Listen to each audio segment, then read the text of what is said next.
এর আগে আমরা দেখলাম জামাত এমপির ধর্ষণ কাণ্ড বা নারী ঘটিত কাণ্ডটি, হ্যাঁ, নানা ধরনের। এরপর আজকে দেখলাম আমরা জামাত এমপি এবং তার মেয়ের এই কাণ্ড। আপনি কীভাবে বিশ্লেষণ করবেন? এখানে আমাকে প্রথমে বলতে হবে যে অতিবার বেরো না ঝড়ে পড়ে যাবে, অতি ছোট হয়েও না ছাগলে মুড়ে খাবে। তো জামাত ইসলাম অন্তর্বর্তীকালীন সরকার আসার পর থেকে যে বড় বড় কথা আর যে বড় বড় তাদের হুঁশিয়ারি উচ্চারণ এবং শেখ মুজিবের মতো ভাষণ নকল করে যে ঘরে ঘরে দুর্গ গড়ে তোলো বিএনপিকে উৎখাত করার জন্য, তারপরে যে সবসময় তো আমাদেরকে লন্ডন পাঠিয়ে দিচ্ছে, দেশ ছাড়া করতেছে, দেশ ছাড়ার হুমকি দিচ্ছে। স্বাধীন বাংলাদেশে যে কোনো রাজনৈতিক সংগঠনের এ ধরনের অশোভন, উদ্ধত, উশৃঙ্খল আচরণ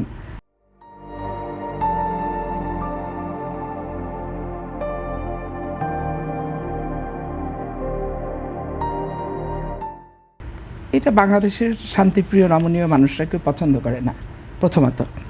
দ্বিতীয়ত, ভদ্রলোকের কাছে যে ঘটনা শুনলাম, এটাতে তো গোলাম রসুল সাহেব তার মেয়েকে নিজেই সাথে করে নিয়ে গেছে এবং তার মেয়ে তার সামনেই একজন শিক্ষককে ধরে মেরেছে তালা দিয়ে, এবং মহিলা অভিভাবকের তাকেও তালা দিয়ে মেরে মাথা ফাটিয়েছে আজকে। আর গতকালকে তো তার মেয়ে একা মাদকাসক্ত অবস্থায় সে দুর্ঘটনা ঘটেছে। এখন বাবা হিসেবে তার মেয়েকে সাথে করে নিয়ে যে গতকালকের ঘটনাও তার মেয়ে ঘটেছে, আজকের ঘটনাও তার মেয়ে ঘটিয়েছে। তো এখানে বাবা হিসেবে তার দায়িত্বটা কী ছিল? মেয়ে যদি মানসিকভাবে বিকারগ্রস্ত হলে হতেই পারে, মস্তিষ্কে বিকৃতি যদি থেকে থাকে, মানসিক ভারসাম্যহীন যদি হয়েই থাকে, তাহলে বাবার উচিত ছিল গতকালকে সাথে করে মেয়েকে না নিয়ে যে রাস্তার পাশে, যেহেতু মসজিদ মাদ্রাসা, সেটা বন্ধ করার জন্য এমপি সাহেবও যেমন চেষ্টা করেছে এবং তার মেয়েকে লাঠিয়াল হিসেবে ব্যবহার করেছে। এখন পরিস্থিতি যেহেতু বেগতিক দেখে ফেলেছে, এখন বলছে যে দরকার হয় সার্টিফিকেট দেখাবো, মেয়ে আমার অসুস্থ। আবার থানায় অভিযোগও করছেন, আবার নিজেই অভিযোগ করছে, নিজেরা প্রতিবাদ সভা করছে। তাহলে আপনি বুঝে দেখেন যে বাংলাদেশটাকে কি পরিমাণ অস্থিতিশীল বানানোর প্রচেষ্টা করছে। আপনি গত শুক্রবারের কথা দেখেন, নিজামী সাহেবের ছেলে, নিজামী সাহেবকে আমি চিনি, আমার বাসায় গেছে চাঁপাইনবাবগঞ্জের, একবেলা লাঞ্চও করছে মন্ত্রী থাকা অবস্থায় মুজাহিদ সাহেব, নিজামী সাহেব। তো তার ছেলে নামাজ পড়াতে পারে, পড়াতে জানে, এই ব্যাপারে তো কোনো সন্দেহের অবকাশ নাই। কিন্তু জামাত ইসলাম যেহেতু মসজিদ, মাদ্রাসা, কোরআন কেন্দ্রিক ইসলামিক দল বলে দাবি করে থাকে এবং এগুলো তাদের সব দলীয় সম্পদ মনে করে এবং প্রয়োজনে অপ্রয়োজনে অপব্যাখ্যা, ভুল ব্যাখ্যাও তারা প্রদান করে থাকে এবং বেহেশত, দোজখ থেকে শুরু করে সব কিছু তারা বরাদ্দ করে ফেলে।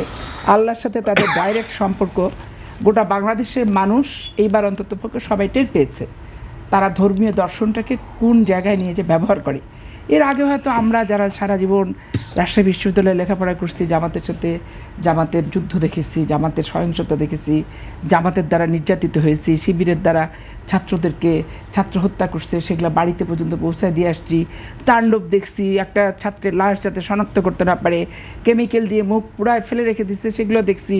এলাকাতে জামাতের সাথে জোট হয় না চাঁপাইনবাবগঞ্জে সারাটা জীবন, 2001 বলেন, 91 বলেন, 96 বলেন, 8 বলেন, 18 বলেন, 26 বলেন, সেটা তো একরকম বিভীষিকার ভিতরে আমাদের ব্যক্তিগত অভিজ্ঞতা। কিন্তু সারা বাংলাদেশের মানুষের জামাত সম্পর্কে নিয়ে এরকম নোংরা অভিজ্ঞতাটা ছিল না। জামাত যতটা নোংরা ততটা। এখন আপনি দেখেন নিজামী সাহেবের ছেলে ওখানে মাননীয় প্রধানমন্ত্রী একটা উপদেষ্টা, তাকে দায়ী করে ফেললো, সে সব ঘটনা ঘটেছে, অমক করছে তমক করছে, মাদ্রাসা কমিটি আমাকে ডাকছে। আরে ওই মাদ্রাসা কমিটি, মসজিদ কমিটি, এগুলো তো সবই জামাতের। এগুলো অন্তর্বর্তীকালীন সরকারের পর এগুলো সব কমিটি তাদের সারা বাংলাদেশে। এবং আমি আমার চাঁপাইনবাবগঞ্জ জেলায় জামাত ইসলাম ছাড়া আলিয়া মাদ্রাসা বলেন, মসজিদ কমিটি বলেন, ইভেন অনেক ইন্টারমিডিয়েট কলেজ, ডিগ্রি কলেজের প্রিন্সিপালকে ঘাট ধাক্কা দিয়ে বের করে সেগুলোতে তাদের দলীয় প্রিন্সিপাল নিয়োগ দিয়ে দিচ্ছে। প্রশাসনের লোকজন যেহেতু তাদের নিয়ে গেছিলো ডিসিমিসি, এগুলো করে দিয়েছে তারা। তাহলে এখন নামাজ পড়াতে আমার কথা হচ্ছে, আমি যখন এমপি একটা জায়গায় হয়ে যাব, দায়িত্বশীল একটা যাব, তখন আমাকে দায়িত্বশীল আচরণটা করতে হবে। আমি ওখানে ইমামতি করতে গেলে 10 জন মুসল্লি আমাকে ভালোভাবে নাও নিতে পারে, না আমার দরকারটা কি? আমি একটা নামাজি হয়ে থাকলে সমস্যাটা কোথায়? আর শুক্রবারদের মুসলমানদের একটা ভাব গাম্ভীর্যেরও ব্যাপার আছে। শুক্রবারের দিনটা সম্পর্কে একটা তাৎপর্যপূর্ণ দিন আছে। ওই 7টা দিনের ভিতরে বৃহস্পতিবার, শুক্রবার, সোমবারের এগুলো একটু গুরুত্ব পাচ্ছে, আমরা রোজা টোজাও রাখি। তো তাহলে সেখানে নামাজ পড়াতেই হবে, ইমামতি করতেই হবে, এগুলো করে বিশৃঙ্খলা বানাতে হবে, দরকারটা কি? আমি মুসল্লিদের তো বিভক্ত ধরানোর তো প্রয়োজন নাই। হ্যাঁ, তো এগুলো আসলে অনেক সতর্কতা, অনেক স্যাক্রিফাইস করে এগুলো করা দরকার। তা আমি খুবই দুঃখিত যে গোলাম রসুল সাহেব তার মেয়েকে নিয়ে যে গতকালকে তাণ্ডব করাইছে, আজকেও তার মেয়েকে নিয়ে যে তাণ্ডব করাইছে, আবার সবার আগে নিজে আইনের আশ্রয় নিছে, সবার আগে নিজে অপকর্ম করে আবার বিচারটা দাবি করেছে, এবং বিচারটা যাতে সুষ্ঠু হয় তার পক্ষে যায় সেই বন্দোবস্তটাও করেছে। তো যে ঘটনা ঘটালো, যার দ্বারা প্রতিবেশীরা ভিকটিম হলো, এবং শিক্ষকের গায়ে একটা মহিলা মেয়ে হাত দিল অনন্যা, এগুলো কী দৃষ্টিভঙ্গিতে ওনারা দেখছেন, কিভাবে কি করছেন, এই উত্তরগুলার আসলে যথার্থ কী আর ঘটনাটা ঘটাচ্ছে।